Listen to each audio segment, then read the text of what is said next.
54 countries seeking some kind of common ground on continent-wide challenges.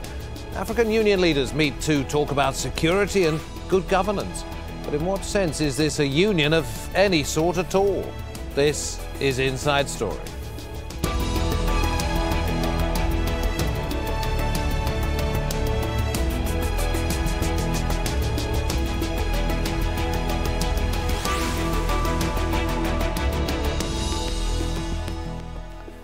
Welcome to the programme. Good to have you along. I'm David Foster. The issues are as vast and complex as the countries that make up the continent. Leaders of the African Union right now in South Africa to address challenges, both collective and individual. From the wider problems of security and immigration to more specific matters such as the recent xenophobic attacks in South Africa and the current political upheaval in Burundi. That later development again casting the spotlight on African leaders trying to remain in power by changing their country's constitutions. Well, the African Union, as it is now, grew out of the Organisation of African Unity. That was formed in 1963 with the aim of strengthening solidarity across the continent.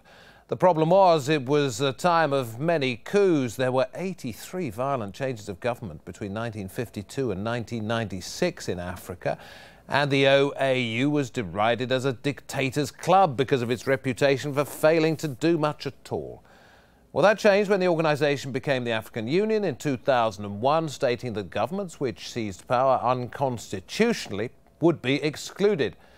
There were other changes too. The Union was empowered to carry out military interventions against the will of a member state.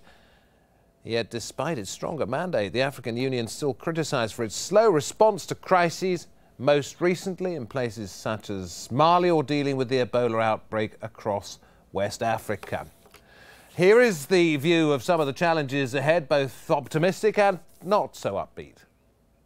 Some 13 years ago, our continent's leaders converged upon this same nation to launch the new African Union, building on a pioneering vision of African solidarity championed by the founders of the Organization of African Unity.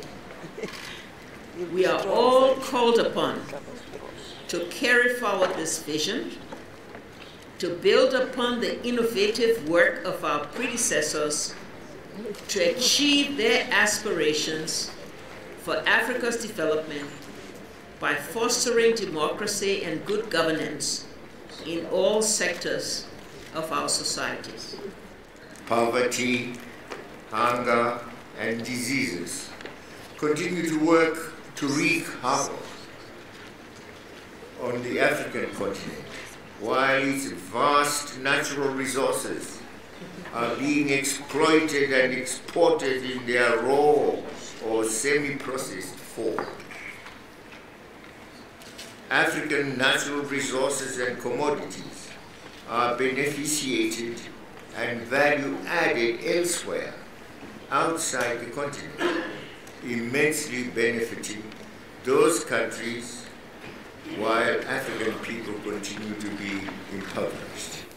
The thoughts of the Zimbabwean president and current AU chairman, Robert Mugabe. Let us get the thoughts now of our guest. Joining us from Cape Town, Ryan Cummings, chief analyst for South African think tank Red 24.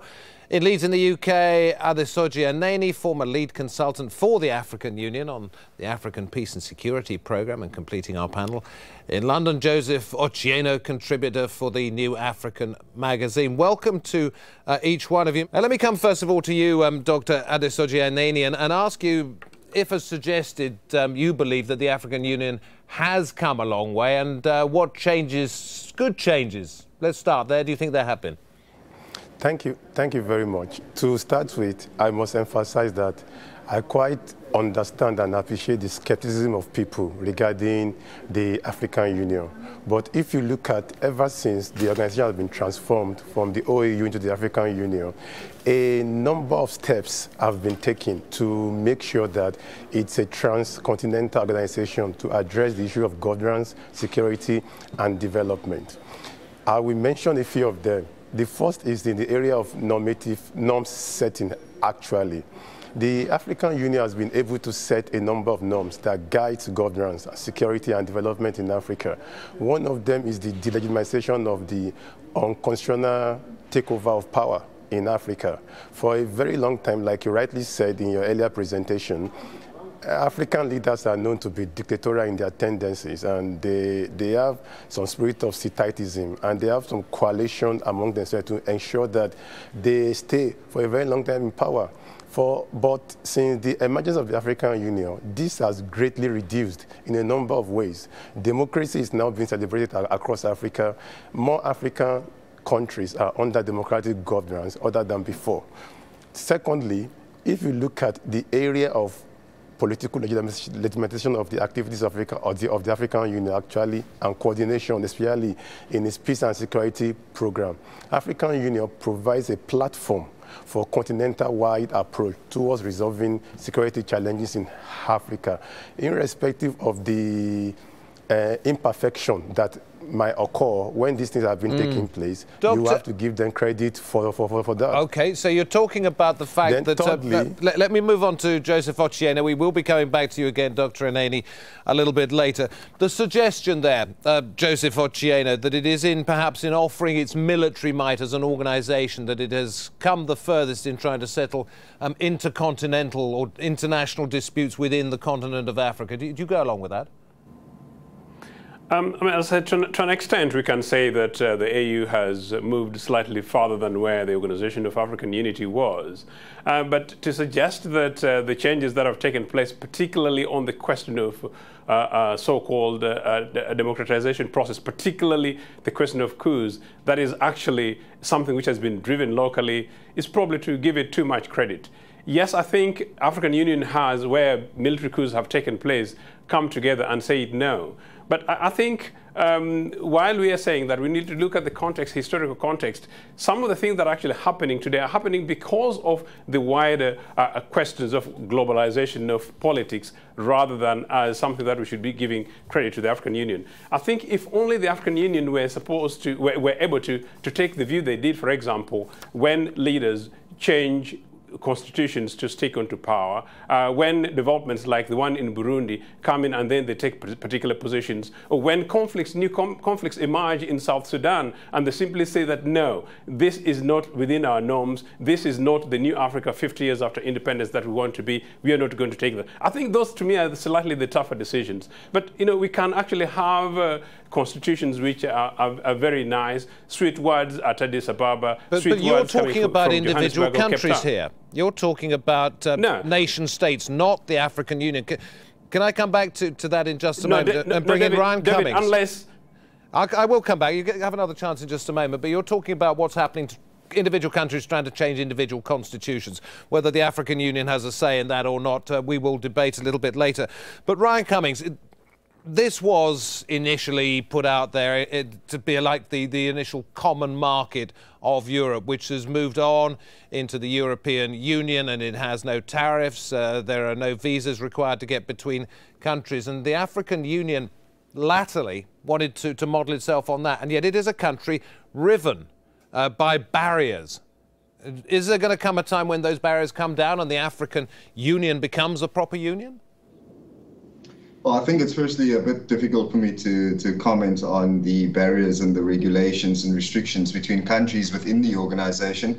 I think, you know, with my expertise, I would focus more on the security issues of the AU. But if I can go back to the initial question that was asked as to what progress was made through the African Union organization in bringing democratization to the continent, I think it's again whether it has been a causal factor in that process. I think it's difficult to be certain if the African Union has played a pivotal role. I think the key issues we need to look at the AU at the moment is whether it is indeed representing Africa's population, or whether it is driving the perception, or at least the perception, that it is furthering the interests of the constituents, being the governments obviously involved and forming part of the organization. And I think those are basically the key issues that we need to address at this stage, is whether the common perception is obviously that the African Union is just a group of presidents who are coming in there to protect their own interests and then using the organization as a mouthpiece to almost sell democracy to and in your opinion, while that may be the perception, is it a correct one or an incorrect one? Or one that's changing? Well, I think it's very difficult to say. I mean, we're looking at the Burundi crisis and we're looking at the issue of constitutional term limits, for example, which is obviously dominating the discourse within Africa at the moment. And we're looking at the African Union and its current head, or chair, I should say, is President Mugabe, is seemingly one of Africa's longest serving leaders. And the question is there not some ambiguities and there's some irony in the fact that we've got one of Africa's longest serving leaders, dealing and supposed to be spearheading the discourse surrounding presidential term limits and the lack, or at least how this process is almost stemming democratization on the African continent. Ryan, thank you for bringing that up. We're going to get to it in a bit more detail now. Africa has got half of the world's 20 longest serving leaders who are still in power. Here's the list. Teodoro Obiang Nguema Mbasogo, president of Equatorial Guinea for 36 years. Followed closely by José Eduardo dos Santos, been president of Angola since 1979. Despite decades of criticism from the West, Robert Mugabe's managed to cling to power in Zimbabwe for 35 years, first as Prime Minister, then as President, move on to President Paul Biya, led Cameroon for 33 years, and it is 29 years and counting for Yoweri Museveni, President of Uganda. Let's go back to you, Dr. Aneni. This was said by Ian Taylor. He talks about international relations at St Andrews University. The fundamental issue is that many of the African states are weak and dysfunctional, headed by leaders who don't particularly care about their own people. Until this changes, he says, the AU is unlikely to realise its potential. There's something I want you to note, please. When we talk about the challenges faced by the African Union, we should also be able to celebrate the success recorded in the continent. When we talk about Zimbabwe, we should talk about Nigeria. When we talk about the Guinea-Bissau, Equatorial Guinea, we should talk about Senegal. There are challenges for the African Union. Yes, there's no doubt about that. But it might be slow, but you cannot say that there've not been tremendous improvement compared to what we used to have two decades ago, 3 decades ago. So because of this, we should realize the reality that governs individual states in Africa, the reality, the makeup of individual countries in Africa sometimes make it difficult for the African Union to act. It's true, a lot of African countries are a little bit dysfunctional in their relations.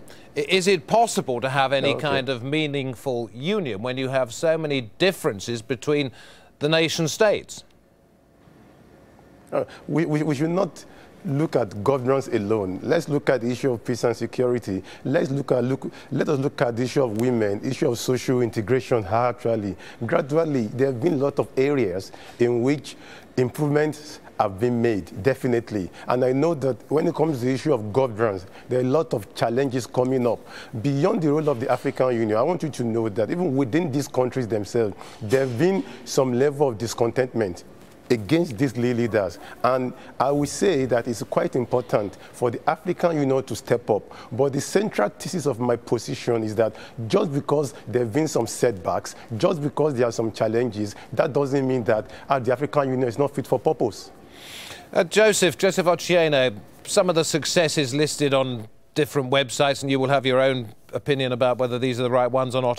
AMISOM, that's the mission in Somalia, the Peace and Security Council, which Dr. Aneni's been part of. But the problem is that when it comes to raising funds, the African Union has very little leverage. I think it has something like a budget of $300 million a year compared to the United Nations' $5 billion plus. How does it get round that? That's absolutely true, and actually that was part of my problem much earlier, that that budget could actually be easily sorted by one of those very many leaders signing a single check. That's how rich some of them are, and you question how and where they get their money. Secondly, if the African Union itself is partly funded, part of some of their projects are partly funded by donations from outside, then you can actually ask yourself how independent the organizational thinking and institutional thinking in terms of leadership from the African Union itself is going to be. No, we are not saying that Africa hasn't moved forward. The continent has moved forward substantially, and I'm one of those Africans who are absolutely optimistic about the future of the continent. In fact, one of my challenges is that we need to actually have sufficient leadership, and leadership in terms of thinking and strategies about the future. Why? Because the future for the continent in terms of economics, in terms of our own peoples, is so huge that we also need to have our own strategic national, if you like, continental national security project for Africa, our own, if you like, inward African thinking. But we are only able to do that when we are sufficiently organized, sufficiently independent ourselves. Which leads me very nicely, organizations like Joseph, if I can just come to Ryan Cummings in Cape Town, what Mr. Ochieno is saying leads me very nicely when he talks about potential and one unified security approach, perhaps, and the potential of Africa. Let's take a look at China and China's role specifically within the African Union. It has paid for the $50 million headquarters of the African Union in Addis Ababa. And it's looking, obviously, for something in return. Is the AU and are the other countries able, either together or on their own, to withstand any unwanted approaches in this way? I think, again, it's extremely difficult to answer that question, and I don't want to possibly delve into the issue of what Chinese interest could be in the African continent and whether there's going to be any expectation from the continent to give something to return for that investment. But I think the key issue we need to note is that Africa faces myriad security challenges, and obviously for the African Union to effectively respond to those challenges, it needs to have quite a big budget. It also needs to have both the logistical and operational resources to respond quite rapidly to conflicts. Sure, and is there any kind of unified approach? Well, there was, I think one of the other guests might be a little bit more better positioned to answer this, but I think, we saw, for example, the suggestion that there was going to be an African standby force, or a force that was able to deploy quite rapidly into any form of either intra or interstate conflicts. And we basically haven't yet seen any such force being put together and successfully intervening in any of these conflicts. I would note, for example, that in Somalia we saw fantastic work being done by the AU, and we saw it being able to manage quite a significant conflict there and really responding to the Al-Shabaab threat. But then again, you look at countries, for example, such as the Central African Republic and Mali, for example, where the AU was maybe not as proactive as it should have been, and it was basically the French that needed to be the first point of call. Well, I'll tell you what, let's bring in. Since you bring it up specifically, let's bring in Dr. Anani here, who was part of the Peace and Security Programme and may know a lot more about this Rapid Reaction Force than we do at the moment. How far down the road is the planning for that? And when it comes to the everybody asking for more money for peace and security at this programme, how much has been donated so far? Well, I cannot put a figure to the amount that has been donated. I don't have any facts regarding that. But I'm happy that my fellow analysts here, they've been talking about the challenges faced by the African Union, not that it's not fit for purpose. The African Standby Force was supposed to be in operation a few years ago, but unfortunately, it has been met with a number of logistical challenges. And it's expected to be in operation before this year runs out, actually. But no one can tell for sure that if that is going to be. I will give you a very good example here. The African Standby Force is supposed to be stationed. There should be one brigade each in each of the regions of Africa: the West Africa, the East Africa, North Africa, and SADC. The one in West Africa was supposed to be anchored by Nigeria mainly. But you look at the country facing a lot of challenges, security challenges, occasioned by Boko Haram. Nigeria is a major donor for, when it comes to peacekeeping, peace and security issues. Nigeria is a major donor financially when it comes to supporting the African Union. Actually, so when a country like that is facing challenges, definitely it undermines what the African Union can do. And because of this, innovative ways need to be looked into in which these things can be addressed. One of the reasons I've discussed with my colleagues, actually, when it comes to the issue of funding, is for Africa, like my fellow analyst from London said, not to depend on external funding. A lot of funds used in operations in African Union comes from the European Union. Why can't we, as Africans, just as we do in West Africa, says that? Well, I suppose part of the problem, Dr. Anani, is that you say, why can't Africans sort out African problems?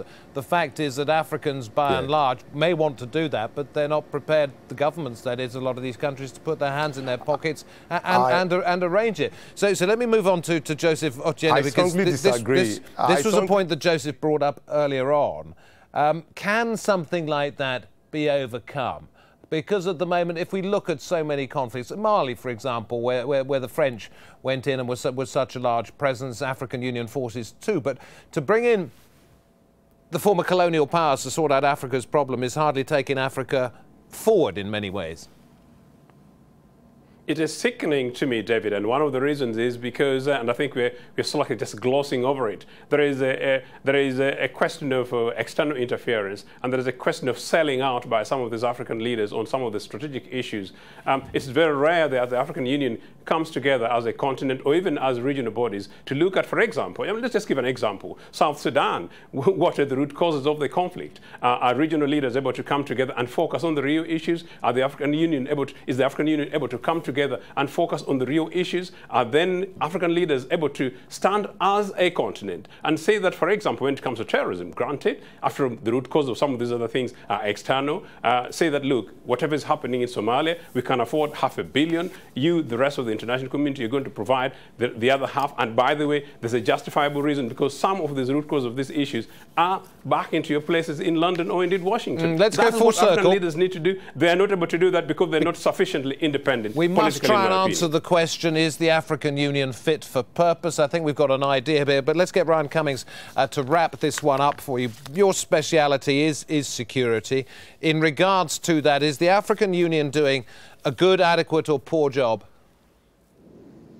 Well, it's, again, a very difficult question to answer definitively. I think there's been obviously successes, and I think Somalia being a prime example, but there's also been a number of challenges and perhaps many circumstances where the African Union has not responded adequately. I mentioned that in certain cases there was sufficient warning given of the fragility in any given state, and that there could be the potential for conflict. I think the Central African Republic was a perfect example of this, and we saw a very delayed response by the AU. Another more recent example is what's happening in northeastern Nigeria with the Boko Haram insurgency. It was noted that in November last year, a regional African Union force was supposed to be deployed to northeastern Nigeria to address the Boko Haram insurgency. I mean, we're looking past 6, 7, 8 months, and there's still no word as to when that force is I want to go one more time to Joseph Ochiene. We're getting close to the end of the programme.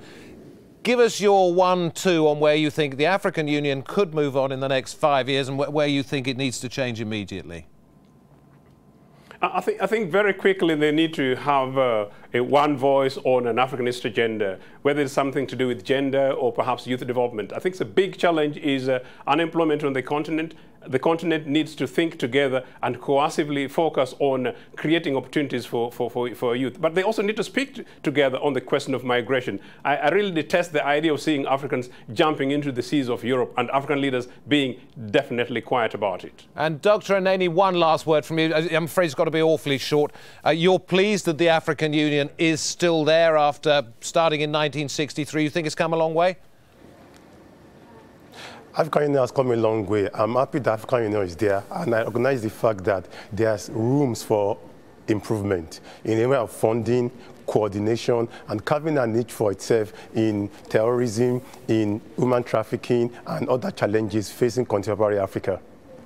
Well, gentlemen, thank you. Thank you very much indeed. We're talking there to Ryan Cummings, joining us from Cape Town. Last voice we heard was Dr. Adesoji Aneni in Leeds and Joseph Focieno in London. Thank you all very much indeed. Thank you too for watching. As always, we would like to hear your thoughts. You can contact us on our programme page. That is aljazeera.com, and post your comments too at facebook.com/AJ Inside Story. Tweet us too. There are so many ways to get in touch. AJ Inside Story.